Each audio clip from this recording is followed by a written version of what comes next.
بسم اللہ والصلاۃ والسلام علی رسول اللہ۔ معزز سامعین،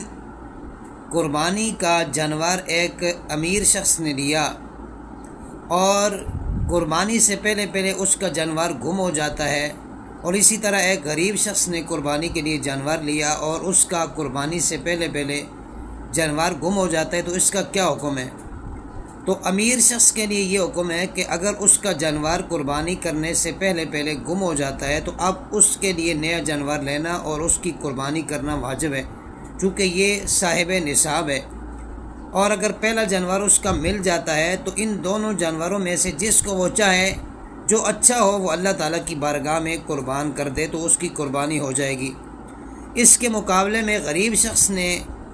اس کا جانور گم ہو جاتا ہے اور اب اس کے لیے کوئی لازم نہیں کہ وہ دوسرا جانور لے اور اس کی قربانی کرے، لیکن اگر اس نے دوسرا جانور لے لیا ہے اور پہلا جانور بھی اس کا مل گیا ہے تو اب اس کے لیے، چونکہ اس کے لیے تو جانور ہی متعین تھا جو اس نے قربانی کے لیے لایا تھا، تو اب اس کے لیے یہ حکم ہے کہ وہ دونوں جانوروں کی قربانی دے گا۔